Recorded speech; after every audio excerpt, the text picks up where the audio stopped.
I never imagined life could change so drastically.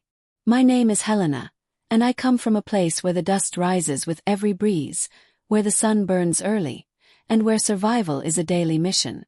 A tiny rural town in the countryside of Brazil, a place forgotten by time. And by most people. I was raised in a simple wooden house with a tin roof that creaked when the wind blew. My parents were farm workers, waking before dawn to tend to fields that were never theirs. We didn't have much, sometimes we barely had food, but we had dignity and hope, even if we didn't know it. When I was 12, my father got sick. Farm work breaks a man, especially one who never knew rest. Soon the responsibility of helping the family fell on me. And that's how I ended up working as a maid. Not in a mansion, not yet, but for a small farm owner in town. Cooking, cleaning, doing laundry, feeding animals, everything you can imagine. From sunrise to sundown I worked. I worked because I had no choice. And to be honest, I thought that was going to be my life forever. But fate has a strange way of surprising us when we least expect it. Every morning I walked past an old abandoned valley behind my employer's property. No one cared about that land, it was wild, rocky, dry. I used to rest there for a moment on my way home, just to breathe without orders in my ear. People in town always whispered about that valley. Some said it was cursed. Others said there was treasure buried there. But country folks love stories, and I didn't believe in legends. I believed in work, in sweat, in sacrifice. Still, every time I walked there, the ground glimmered with tiny yellowish sparkles when the sunlight hit. I never paid much attention. Until that one day.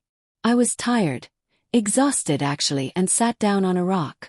I kicked the dirt with my foot, and I saw it again. That little flash. Curiosity pushed me to kneel down.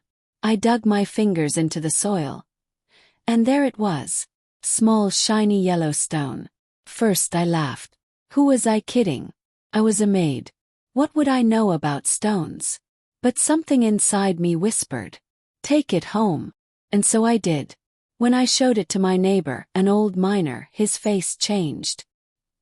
He held it with shaky hands and whispered, "Helena, this looks like gold ore." My heart stopped, felt dizzy. Gold. In that old valley. I didn't sleep that night. My heart raced. Hope and fear mixed inside me like fire and gasoline. I went back the next day before sunrise. And I dug. With bare hands. With sticks. With whatever I could find. More stones. More sparkles. And then, actual unmistakable nuggets. My breath shook. My knees trembled. I didn't scream. I didn't celebrate. I was terrified. Because where I come from, valuable things attract dangerous people. I covered the hole, wiped my hands on my dress, and told no one. Not even my family. From that moment, that valley wasn't just land. It was my secret. My chance. My future. But I needed help. Real help. I found an old book about geology in the town library and studied at night by candlelight. I asked the miner neighbor questions without revealing too much.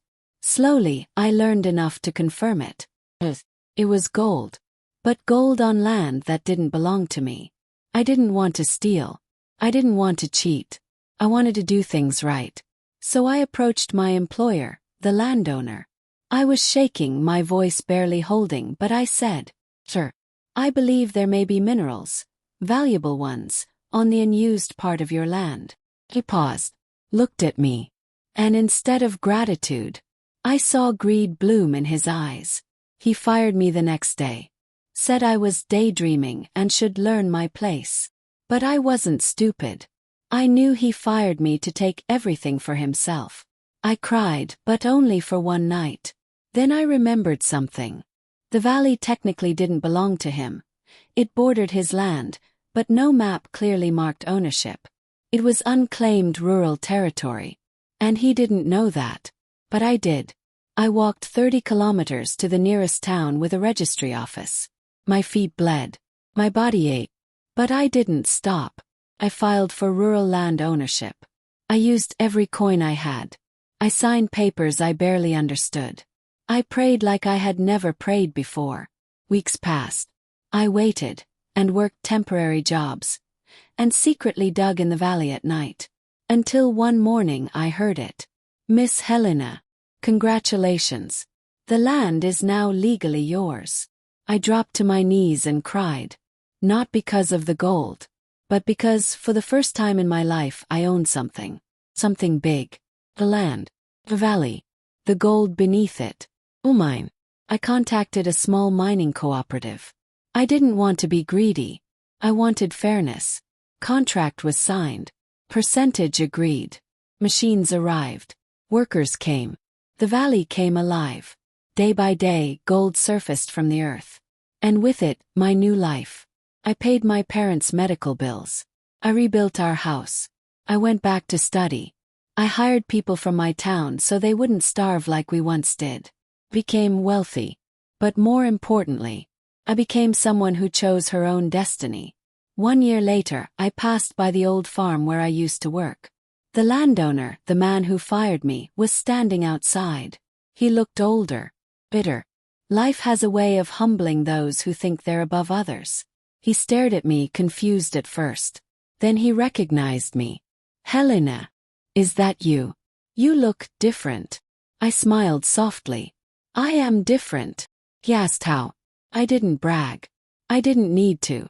Life rewarded me for not giving up. I walked away. And that was enough. Life in the countryside taught me that seeds take time to grow. You water. You wait. You believe. I was a maid. Poor girl from nowhere. But I listened to signs. I trusted myself. I took a risk. And beneath the dirt and hardship of my past, found gold. Not just in the valley, but in my courage. And if life ever makes you feel small, forgotten, insignificant, remember my story. Sometimes the greatest treasures are buried in places no one respects, and inside people no one believes in.